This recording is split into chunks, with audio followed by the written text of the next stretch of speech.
পাড়ায় এখন একটাই আওয়াজ, তামিম ইকবালের হাত ধরেই কি তবে ঘুঁচবে সব আক্ষেপ? বাংলাদেশের ক্রিকেটে কি তবে শুরু হলো এক ব্লকবাস্টার চ্যাপ্টার? দর্শক, সেসব নিয়ে আলোচনা করব। আমাদের সঙ্গে স্টুডিওতে আছেন ক্রীড়া সাংবাদিক সঞ্জয় সাহা পিয়াল। আপনাকে স্বাগত জানাচ্ছি।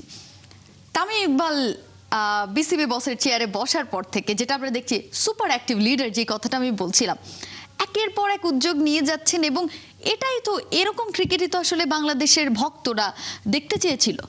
না, আপনি যেটা বললেন যে একটা ব্লকবাস্টার চ্যাপ্টার শুরু হচ্ছে কিনা, আমি মনে করি যে তামিম ইকবাল অ্যাডহক কমিটিতে এসেছেন, তার সময় খুব বেশি না। তার মূল যে ফোকাসটা আসলে, সেই ফোকাসটা তিনি প্রথমে যে কথাটি বলেছেন যে ইমেজ উদ্ধারের একটা ব্যাপার তিনি কাজ করবেন, এবং সেটা কিন্তু তিনি করে যাচ্ছেন।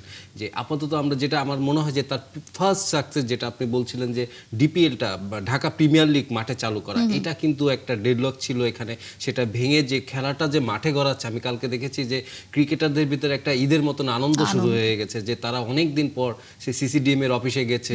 তাদের জন্য কিন্তু এটা একটা বিশেষ দিন বছরের, যে তারা প্রথম দিন যে সাইন করবেন, কোন নতুন কোন দলে খেলবেন কিনা, কোন দলে খেলবেন, এটা তাদের জন্য একটা ভীষণ রকম একটা আনন্দের ব্যাপার। সেটা কিন্তু সব ক্রিকেটারদের চোখে মুখে আছে। যদিও এখানে পেমেন্টের ব্যাপার নেই, এবারও আমরা জানি যে সবাই যে পেমেন্ট আসলে চায়, আশা করে, সেটা হয়তো পাবে না, কারণ অনেক কয়েকটি দল বাদে আবাহনী, মোহামেডান, প্রাইম ব্যাংক এবং ঢাকা লিওপার্ডস একটা নতুন দল এসেছেন, এই চারটি দল বাদে কিন্তু আমরা এখনো দেখতে পাচ্ছি বাকিরা কিন্তু সেই মানে কোনো রকম আর কি একটা দল গড়ার কথা, সেরকম একটা দল গড়ছেন। এবং এটা কি কারণে হচ্ছে সেটা আসলে আমরা যেটা বুঝতে পারি যে যেটা হচ্ছে সেটা হলো যে আপনার এবার সুপার লিগ নেই, রেলিগেশন নেই, তো সব দলের ভিতর ওরকম একটা মানে আগ্রহ, একটা গা ছাড়া একটা ব্যাপার থাকে। এবং তারা কিন্তু অনেক ক্রিকেটার শুনেছি মানে 2-3 লাখ টাকা, মানে যে ক্রিকেটার এক সময় নাকি 20-25 লাখ ন্যূনতম পেতেন, তারা এখন 2-3 লাখ টাকাতেও খেলতে রাজি হয়েছেন, কারণ তাদের কাছে ওটাই বড় কথা যে খেলাটা অন্তত মাঠে গড়াচ্ছে। আর তামিম ইকবালের কথা যেটা বললেন, আমার মনে হয় যে দেখেন, বাংলাদেশ ক্রিকেট আমরা দেখেছি সবসময় বাংলাদেশ ক্রিকেটের ক্যাপ্টেন যিনি হন, তাকে কিন্তু ওই যে নতুন বউয়ের মতন সবাই দেখে। এবং ইদানিং আমরা দেখছি যে বিসিবি প্রেসিডেন্ট যিনি হচ্ছেন, তাকে কিন্তু এখন মনে হচ্ছে যে সংসারে আসা নতুন বউ।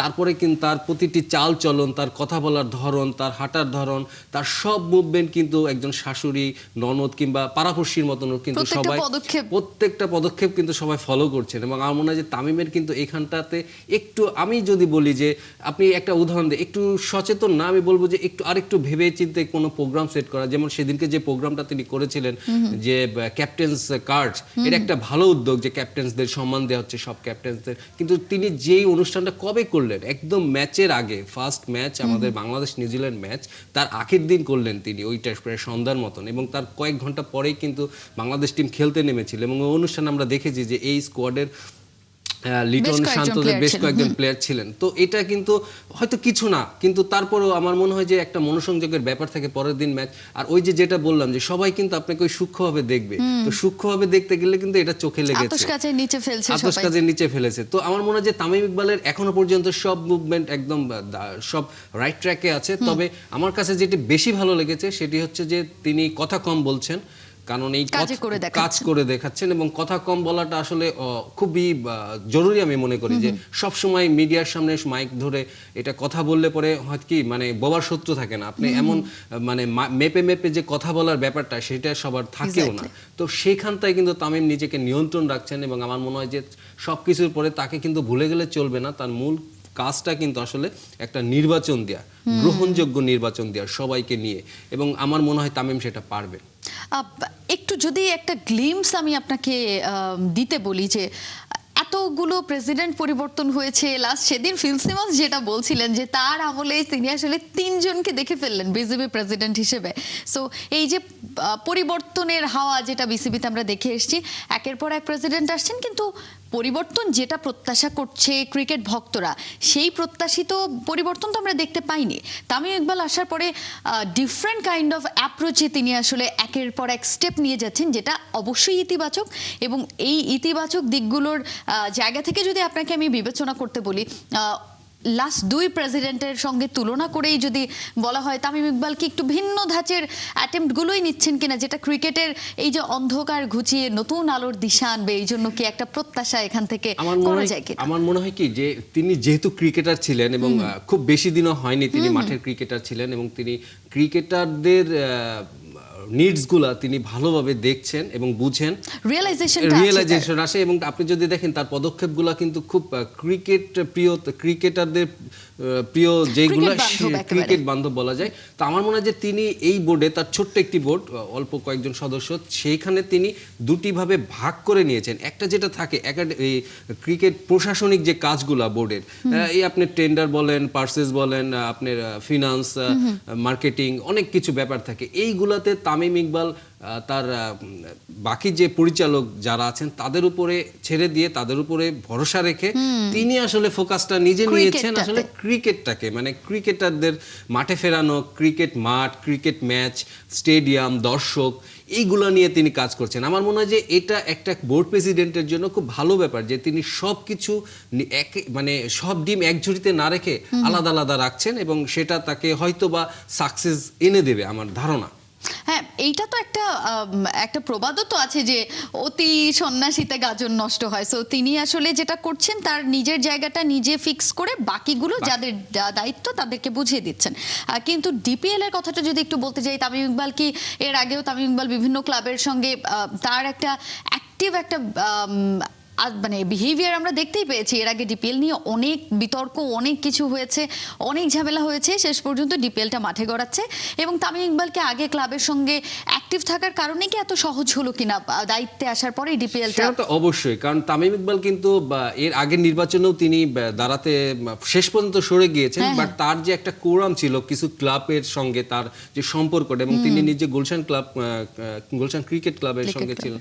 তো সব মিলিয়ে কিন্তু তার সঙ্গে ক্লাবের যে চাহিদা, তিনি কিন্তু জানেন যে ক্লাবগুলো কি চেয়েছে, কি লাগবে তাদের, সবকিছু তিনি জানেন। তো সেটা তার জন্য ইজি হয়েছে। তবে সবকিছুতেই কিন্তু আপনার স্মুথ যায় না, মানে এখানেও কিন্তু কাটা ছিল। কয়েকটি ক্লাব, বিশেষ করে একটি ক্লাব কিন্তু শেষ মুহূর্তে তারা সিদ্ধান্ত নিয়েছে তারা খেলবে, এবং মোহামেডানের সঙ্গে একটা থার্ড ডিভিশন লিগ নিয়ে একটা ছিল। সবকিছুই আমি যেটা সবসময় মনে করি যে তামিম ইকবাল, আমার ধারণা তার সঙ্গে যারা মিশেন এবং তারা জানেন যে তিনি আসলে আলোচনার মাধ্যমে জিনিসগুলো সলভ করতে চান। তিনি কথা বলতে চান যে ঠিক আছে তোমার সমস্যা, কথা বলে আসলে আমরা কথা বলে লেটস টক, ওপিনিয়ন। তো এইটা আমার মনে হয় যে তাকে একটা বাড়তি সুবিধা দিয়েছে। এবং সবকিছুর উপরে কিন্তু আরেকটি ব্যাপার রয়েছে যে তিনি যেভাবে এসেছেন এবং তার যে সরকারের একটা মানে সমর্থন কিন্তু তার সঙ্গে রয়েছেন। তো সব মিলে তার জন্য কাজ করাটাও সুবিধা হচ্ছে। আমার মনে হয় যে এই মুহূর্তে তামিম ইকবালের যে আমি যেটা বললাম, আবারও বললাম যে ক্রিকেটটাকে মাঠে এনেছেন, এটা তার বড় সাকসেস, এবং তার পরবর্তী সাকসেস হবে গ্রহণযোগ্য নির্বাচন করা। এবং এর মাঝে যে তিনি জাতীয় দল, আমরা দেখেছি অতীতে নাজমুল ইসলাম পাপন, তিনি কিন্তু জাতীয় দলের ব্যাপারটি নিয়ে খুব নিজে সক্রিয় ছিলেন। তার একটা ইতিবাচক এবং নেতিবাচক দুটাই ছিল ভূমিকা। এবং তামিম ইকবাল কিন্তু এই যে আমাদের জাতীয় যে দলটা, বিশেষ করে ওয়ানডে যে সিরিজটা চলতেছে, এখানে যদি আপনি খেয়াল করেন তিনি ম্যাচের পরে কিন্তু সেদিন মেহেদী হাসান মিরাজের সঙ্গে কথা বলেছেন, মাঠে আলোচনা করেছেন। এবং আমরা যেটা জেনেছি আর কি ভেতর থেকে, যে ওইখানে কিন্তু এই তার একটা ফাইন্ডিংস হয়েছে এমন যে একটি দলে যখন তিনজন অধিনায়ক খেলছেন, আমার মনে হয় যে সমন্বয়ের জায়গাটা ওইখানে একটু ঘাটতি রয়ে গেছে। তিনি কিন্তু একজন পরিচালককে বলেছেন যে এই মুহূর্তে অধিনায়ক বদল কিংবা এইসব না করে তাদের ভিতর সমন্বয়টা করে দলটাকে একটা দারুণ পর্যায়ে নিয়ে যাওয়ার জন্য ব্যাপার। কারণ নিজে তিনি সাফারার ছিলেন এমন একটা তার খেলোয়াড়ি জীবনে, যে সমন্বয় না থাকলে কি হতে পারে।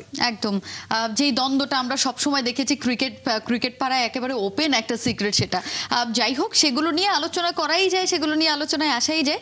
গতকাল আমরা একটা দারুণ চিত্র দেখেছি, বিসিবি প্রেসিডেন্ট এবং আমাদের যুব ক্রীড়া প্রতিমন্ত্রী দুজন মিলে পূর্বাচল স্টেডিয়াম ভিজিট করেছেন, যেই স্টেডিয়াম নিয়ে এত স্বপ্ন ছিল ক্রিকেট ভক্তদের। সেই ক্রিকেট গ্রাউন্ডটা, সেই ফিল্ডটা এত দিন ধরে পড়ে আছে, এবং তাদের যাওয়ার মাধ্যমে, তাদের ভিজিট করার মাধ্যমে নতুন একটা দ্বার উন্মোচন হলো যে এখানে স্পোর্টস ভিলেজ করার চিন্তা ভাবনা হচ্ছে, অন্যান্য ডিসিপ্লিনও সেখানে থাকবে। সো এই জিনিসটা আসলে, এই উদ্যোগটাও তো তামিম ইকবাল খুবই শর্ট টাইমে খুবই দ্রুত নিয়েছেন। এইটা আসলে দেশের ক্রিকেটের, এই যে বারবার বলা হচ্ছে মিরপুরের উইকেট ভালো না, মিরপুরের উইকেটের কারণে ক্রিকেটারদের মান উন্নয়ন হচ্ছে না, সেটা তো ঘুচবে মনে হয় অদূর ভবিষ্যতে খুব তাড়াতাড়ি। না, তামিম ইকবাল যেটা বললাম যে তিনি একটি মিশন নিয়ে কাজ করছেন আর একটি ভিশন নিয়ে কাজ করছেন। তো তার মিশনের ভিতর আছে চটজলদি কিছু আপনার এই যে ঢাকা প্রিমিয়ার লিগটা যেমন মাঠে কারণে, এটা তার একটা মিশন ছিল যে এটা করতে হবে। তার ভিশনটা হচ্ছে আসলে একটা ব্রডার সাইডে, যেটাতে আপনার এই ক্রিকেট স্টেডিয়ামটা আছে পূর্বাঞ্চলের এই স্টেডিয়ামটা, এবং আমরা জানি যে এই স্টেডিয়াম নিয়ে কিন্তু বেশ কয়েক বছর ধরে আমরা এটা প্রথম অনেক দিন ধরে জায়গা কোথায় হবে, জমি বরাদ্দ এইসব চললো, তারপরে নকশা নিয়ে অনেক নকশা হলো, তারপরে কিন্তু আমরা দেখলাম যে আমিনুল ইসলাম বুলবুল এসেও তিনি যেদিন চলে গিয়েলেন বিসিবি থেকে, সেদিনও তিনি ওখানে ভিজিট করেছিলেন। তো সবাই চাচ্ছেন ওইখানে একটা কিছু একটা করতে। তবে সবচেয়ে আমার যেটা মনে হয় যে তামিম ইকবাল যেটা পয়েন্ট আউট করতে পেরেছেন সেটা হলো ফিনান্স। এই এত বড় একটা প্রজেক্টে এই ফিনান্সটা কে করবে? বিসিবি একা করবে নাকি সরকারও করবে? তো আমরা যতটুকু জেনেছি যে সরকারের একটা সাহায্য অবশ্যই দরকার হবে, কারণ এখানে শুধু ক্রিকেট না, এটা স্পোর্টস ভিলেজ হচ্ছে এবং এখানে অন্যান্য ডিসিপ্লিন থাকবে। সুতরাং সরকারের একটা অবকাঠামো এবং এই সাহায্যটা লাগবে আসলে সবকিছু মিলে। তো আমার মনে হয় যে এই ব্যাপারটা যতক্ষণ পরিষ্কার হয়ে যাবে, আগামী বাজেট আছে এবং সবকিছু মিলিয়ে যদি এই বাজেটে আমরা নিশ্চিত করতে পারি যে এখানে কতটা টাকা বরাদ্দ হচ্ছে কিংবা সবকিছু মিলে কেমন হচ্ছে, বিসিবি কত অংশ দিবে, সরকার কত অংশ দিবে, তো এখানে আসলে ওই তামিম ইকবাল এবং আমিনুল হক এনাদের দুজনের কিন্তু আসলে একসঙ্গে ইনিংসটা খেলতে হবে, না হলে কিন্তু এই স্টেডিয়ামটা আসলে আমার মনে হয় যে ফুটবলটা ছেড়ে তাহলে এখন আমিনুল ভাইয়ের এখন ক্রিকেটটাতেও নজর দিতে হচ্ছে, ইনিংসটা হালটা ধরতে হবে তার। এক্স্যাক্টলি, তিনি তো এখন সব স্পোর্টস এর জন্যই তার ওই নজরটা সব জায়গায় থাকতে হবে। একটু ছোট্ট করে জানতে চাইবো বাংলাদেশ নিউজিল্যান্ড সিরিজটা নিয়ে।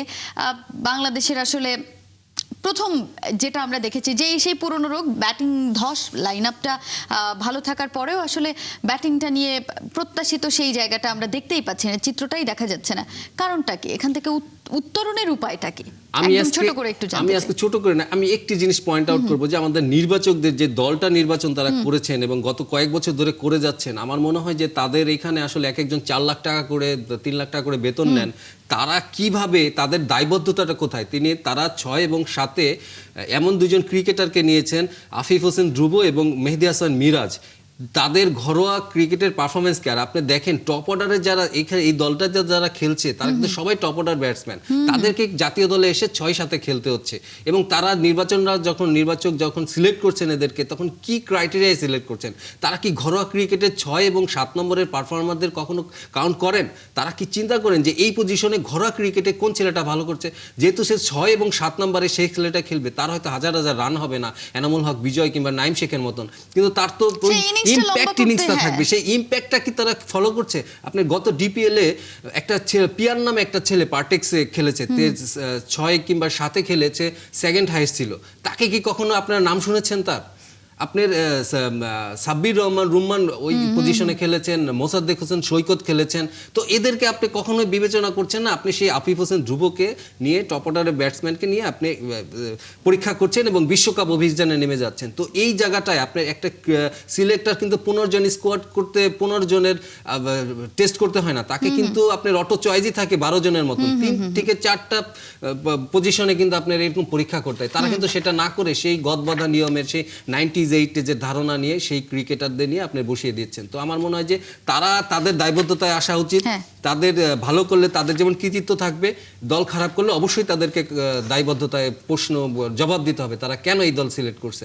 আমার মনে হয় যে আজকে আমি এই পর্যন্ত অনেক কথা আছে, বাট আমার মনে হয় যে এইটুকু আপনার নজর আজকে দেওয়া যেতে পারে। আপনাকে অসংখ্য ধন্যবাদ আমাদের সঙ্গে যুক্ত হওয়ার জন্য।